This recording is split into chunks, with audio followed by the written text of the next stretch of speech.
Sri Sai Satcharita, Chapter 48, Warding Off Devotees' Calamities. Story of 1. Shevade. 2. Sapatnekar. At the commencement of this chapter, someone asked Hematban whether Sai Baba was a guru or Sadguru. In order to answer the question, Hematban describes the signs or marks of a Sadguru as follows. Signs of Sadguru. He who teaches us Veda and Vedanta or the six Shastras systems, he who controls the breath or brands his body with mudras, metallic marks of Vishnu's weapons, or gives pleasing discourses regarding Brahma, he who gives mantras, sacred syllables to the disciples and orders them to chant the same a certain number of times, but does not assure them any result in a definite time. He who by his lengthy gross knowledge explains beautifully the ultimate principle, but has himself got no experience or self-realization, is not a Sadguru, but he who by his discourse creates in us a distaste for the enjoyments of this world and the next, and gives us a taste of self-realization, who is well versed in both the theoretical and practical knowledge. Self-realization deserves to be called a Sadguru. How can he, who is himself devoid of self-realization, give it to the disciples? A Sadguru does not, ever in his dream, expect any service or profit from his disciples. On the contrary, he wishes to serve them. He does not think that he is great and the disciples small.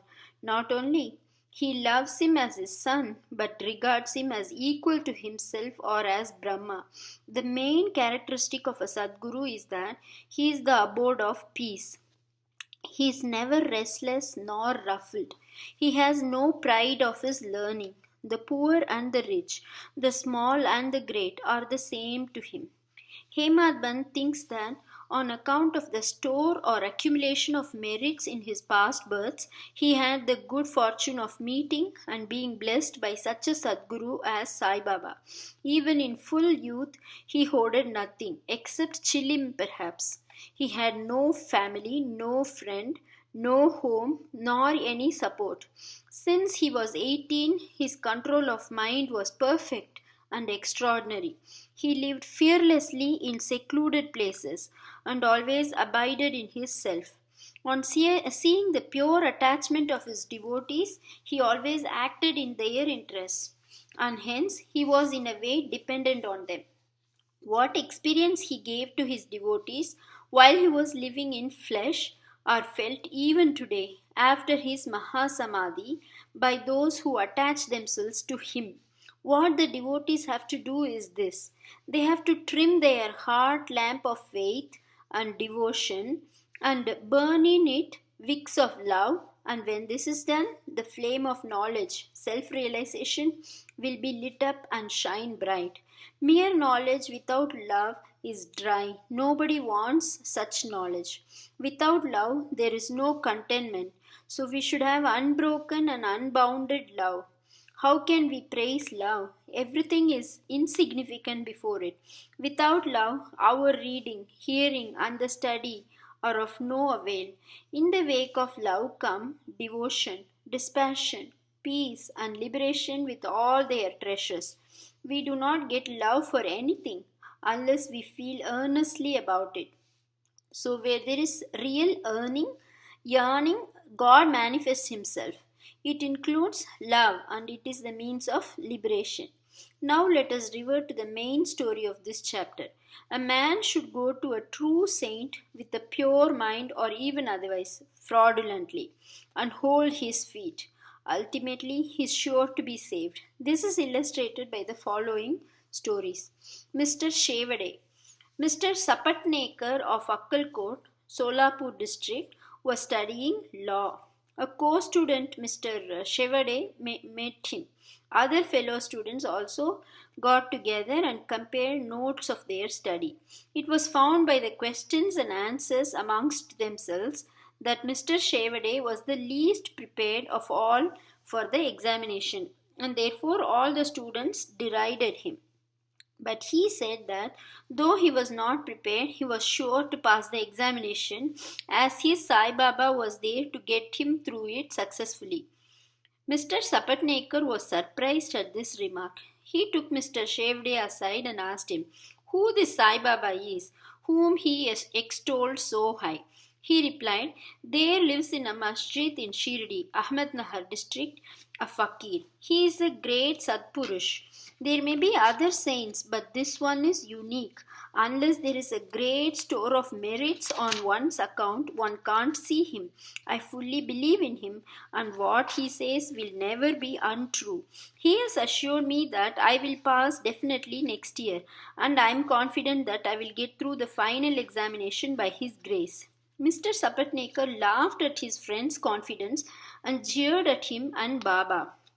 Later, when Shevade passed his exam successfully, it made Sapatnekar quite surprised.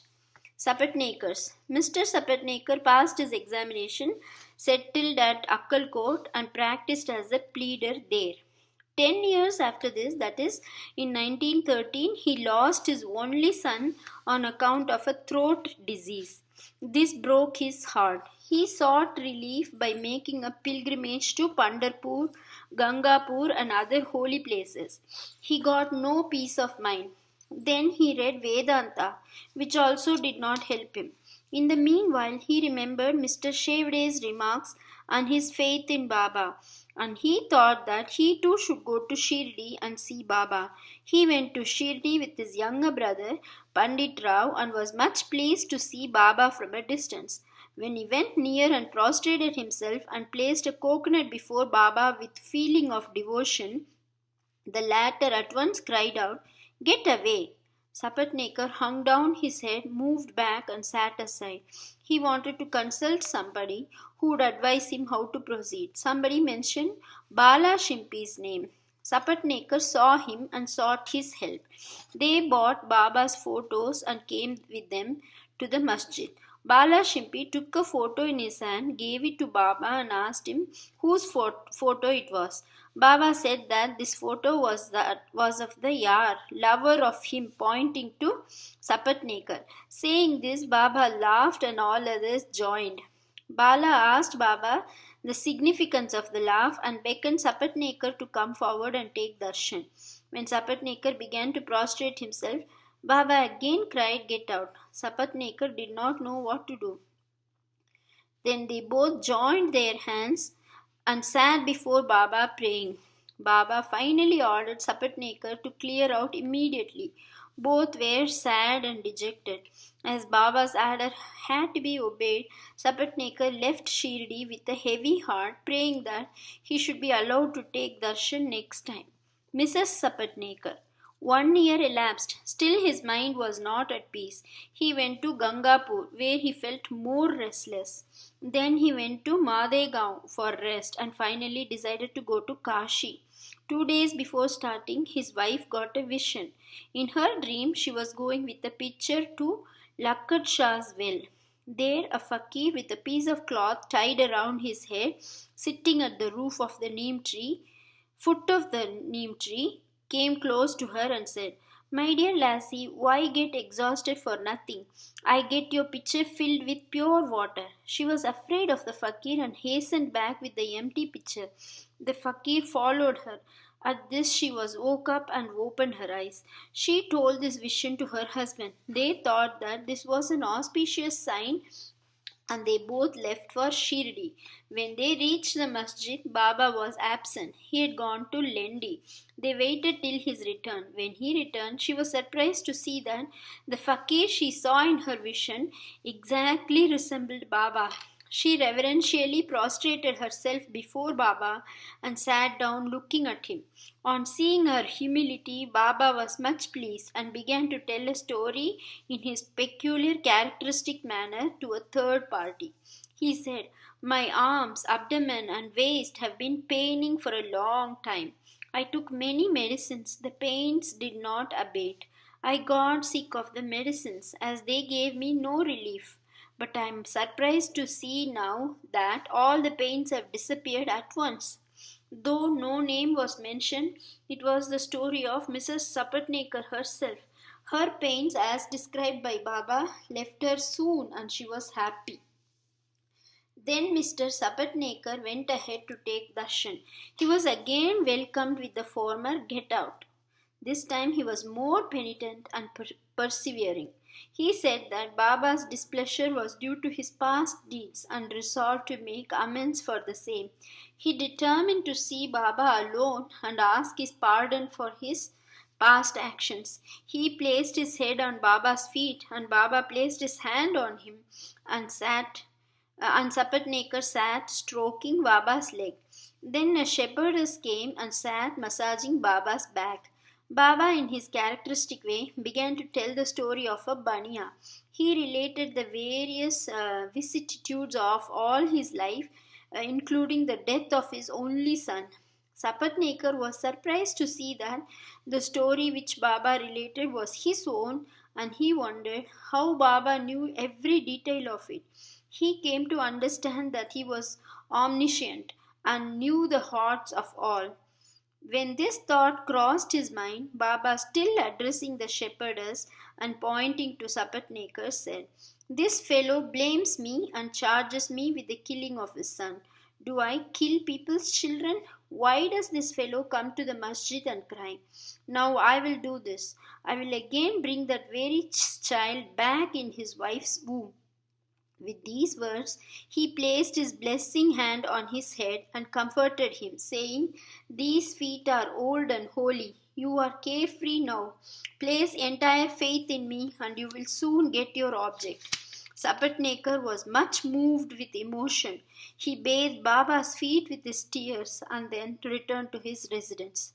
Then he made preparations for worship and Naivedya and came with his wife to the masjid.